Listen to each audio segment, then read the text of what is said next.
முறையாக e pass பெறும் அனைத்து வாகனங்களும் நீலகிரிக்கு வரலாம் என மாவட்ட ஆட்சியர் அருணா தெரிவித்துள்ளார்.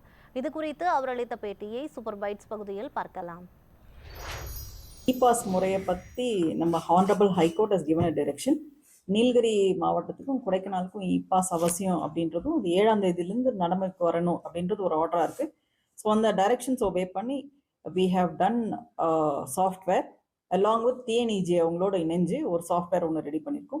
அந்த சாஃப்ட்வேர் மூலயமா வந்துட்டு எனி பர்சன் டூரிஸ்ட் வரவங்க எல்லாருமே வந்து டூரிஸ்ட் மட்டும் கிடையாது, கமர்ஷியல் வெஹிக்கிள்ஸாக இருந்தாலும் சரி, பிஸ்னஸ் ட்ரிப்காக வரவங்களா இருந்தாலும் சரி, அவங்க இந்த இ பாஸ்க்கு அப்ளை பண்ணிட்டு இ பாஸ் ஆட்டோ ஜென்ரேட் ஆகிடும். ஸோ ஜென்ரேட்டாக அந்த பாஸை வச்சுருந்தாங்கன்னா அதில் ஒரு கியூஆர் கோட் இருக்கும். அந்த கியூஆர் கோடை எங்களோட பர்சன்ஸ் செக்கிங் பாயிண்ட்ல இருப்பாங்க, அதாவது என்ட்ரி பாயிண்ட்ல இருப்பாங்க. அவங்க அதை ஸ்கேன் பண்ணி அது வேலிடா இருக்கா இல்லையான்றது செக் பண்ணிடுவாங்க. So it is a very simple process. நம்ம ஒன்றுமே பண்ண தேவையில்லை. நம்ம என்டர் பண்ண வேண்டியது என்ன அப்படின்னா 2 தான். அப்ராட்லேருந்து வராங்க அப்படின்னா அவங்க இமெயில் ஐடி வச்சிருப்பாங்க. உள்ள இருக்கவங்கன்னா ஃபோன் நம்பர் இருப்பாங்க. இந்தியன்ஸாக இருந்தால் ஃபோன் நம்பர் வச்சிருப்பாங்க.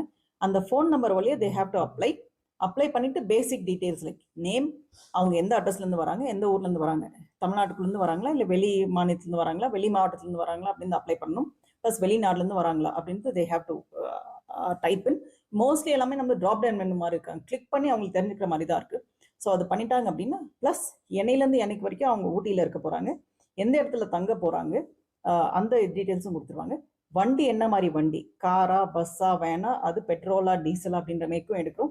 ஸோ அதை எடுத்துட்டு அது மட்டும் இல்லாமல் எத்தனை நபர்கள் வந்து அந்த வண்டியில் ட்ராவல் பண்ண போகிறாங்க அப்படின்றது நம்ம இன்ஃபர்மேஷன் ஷேர் பண்ணிடுவோம். ஸோ அது இதெல்லாம் கொடுத்துட்டு ஜஸ்ட் அதை சப்மிட் பண்ணிட்டோம் அப்படின்னா ஒரு இ பாஸ் ஆட்டோமேட்டிக்காக ஜென்ரேட் ஆகிடும்.